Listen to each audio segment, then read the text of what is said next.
Equality और justice होती है ना, ये प्रजातंत्र के दो आधार होते हैं। प्रजातंत्र की सफलता इन्हीं दो सिद्धांत इक्वलिटी और जस्टिस पे निर्भर करती है।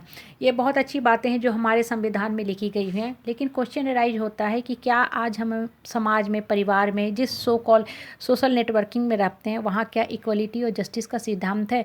अगर आप गौर से देखो तो समाज में हर जगह औरत के साथ, लड़की के साथ, बेटी के साथ, बहू के साथ इनजस्टिफिकेशन होता है, इनइक्वलिटी का व्यवहार किया जाता है। जब भी औरत की बात आती है, हाँ, हम उनको हमेशा साइड कर देते हैं। परिवार में होता क्या है कि हम जो सो कॉल्ड हमारे ससुराल वाले होते हैं, हस्बैंड होते हैं, वो बातें तो बड़ी बड़ी करते हैं, लेकिन जब औरत की बात आती है तो हम उनके साथ डबल स्टैंडर्ड करते हैं, उनके साथ बहुत दोयम दर्जे का व्यवहार करते हैं, उनको इक्वलिटी का अधिकार नहीं देना चाहते हैं।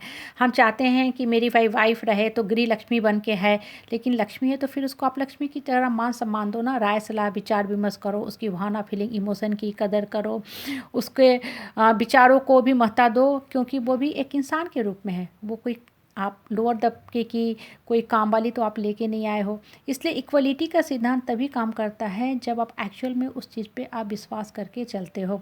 आपने एक औरत लाया है, क्या आप एक काम वाली, नौकरानी, दासी, गुलाम, स्लेव, बंधक बना के लेके आए हो?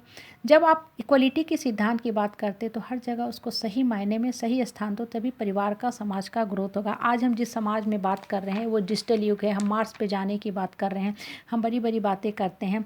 हम औरत को कहते हैं वर्किंग होना चाहिए, जब दो लोग कमाते हैं, डबल इनकम होता है तो परिवार अच्छा से चलता है। ये सब तो अच्छी बातें हैं, लेकिन जब बात आती है पैसे की तो हम चाहते हैं औरत कमा के, वाइफ कमा के पैसा हमारे हाथ में दे दे कि कंट्रोल मेरे इन लॉज का रहे, कंट्रोल मेरे हस्बैंड का रहे, और औरत सिर्फ और सिर्फ काम करती रहे।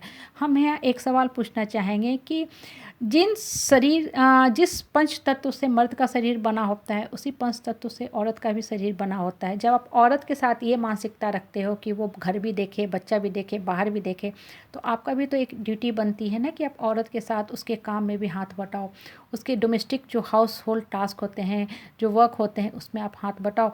आज देखो आपको बताते हैं, आप सबसे ज़्यादा पूजा करते हो, देवी की पूजा होती है। आपको धन संपत्ति चाहिए, लक्ष्मी की पूजा करते हो।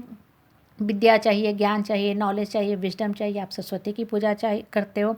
जब आपकी सहन शक्ति जवाब दे देते हो, आप काली माँ की पूजा करते हो। और जब आपको सब कुछ चाहिए, तब आप माँ दुर्गा का जागरण करते हो, माँ दुर्गा का आह्वान करते हो कि हे माँ, मुझे धन, वैभव, ऐश्वर्य, सुख, संपत्ति सब कुछ चाहिए। ये बहुत सही बात है, आप पूजा करते हो, अच्छी बात है। लेकिन आप कभी ये सोचते हो कि जो घर में औरत है, वाइफ है, बेटी है, बहू है, वो उसी माँ दुर्गा का अंश है, उसी माँ का अंश के रूप में आपके घर में आई है, तो क्या आप अपने घर की बेटी और बहू के साथ वैसा इक्वलिटी जस्टिफिकेशन करते हो? जब आप अपनी बहू के साथ, बेटी के साथ, बीवी के साथ जस्टिफिकेशन नहीं कर सकते, तो आप कैसे सोचते हो कि माँ दुर्गा आपके साथ जस्टिफिकेशन करेगी, आपके वरदानों को स्वीकार करेंगी, आपकी मनोकामना को पूरी करेंगी? किस माँ को अच्छा लगेगा कि हम पूरी पराठा खाएं और मेरा बच्चा रात का जला हुआ रोटी खा रहा है? किस माँ को अच्छा लगेगा कि हम खीर खाएं, क्रीम वाले दूध पिएं और मेरा बेटा पानी बतासा खा रहा? कभी अच्छा लगेगा? बिल्कुल नहीं लगेगा। तब फिर आप माँ की किस भावना से पूजा करते हो? कैसे आप सोच सकते हो कि आपकी माँ आपकी हर मनोकामना, आपकी वरदान आपको देंगी, आपके जीवन में खुशियों की झोली भरेंगी? इसलिए आप देखो, रावण हो, कंस है, दुशासन है, दुर्योधन है, कर्ण था, या और भी जो बाहुबली लोग हुए हैं, महाबली लोग हुए हैं, भगवान की पूजा करके वरदान तो ले लेते हैं, लेकिन वही वरदान उनके पतन का कारण होता है, क्योंकि वो न्यायसंगत काम नहीं करते हैं। आज भी समाज में देखो, लोग बेटा को तो बहुत खुले हृदय से पढ़ाते हैं कि भाई मेरा बेटा है, सोना बेच के, ज़मीन गिरवी रख के, बैंक से लेके लोन पढ़ाते हैं कि भाई मेरा बेटा है। लेकिन जब लड़की की बात आती है तो कह देते हैं कि भाई हम कहाँ से पढ़ाएंगे, हमको दहेज देना है। लड़का को तो आपने पैर पे खड़ा किया, लड़की को पैर पे नहीं खड़ा किया तो उसके पैर भी कमज़ोर कर दिया आपने। बेटा ने बाप ने जो संपत्ति अर्जित किया, धन संपत्ति सब बेटा के नाम पे कर दिया कि भाई मेरा बेटा मेरा अंश है, तो हम इसको इनहेरिट में ये अपनी सारी संपत्ति दे रहे हैं। तो बेटा के हाथ भी मजबूत, पैर भी मजबूत हो गए। लड़की का जो पैसा था तिलक के रूप में आपने लड़के के बाप को दे दिया, तो लड़की तो कमज़ोर होती चलेगी, ना उसके हाथ मजबूत ना पैर मजबूत, इसलिए उसकी बुरी कंडीशन रहती है।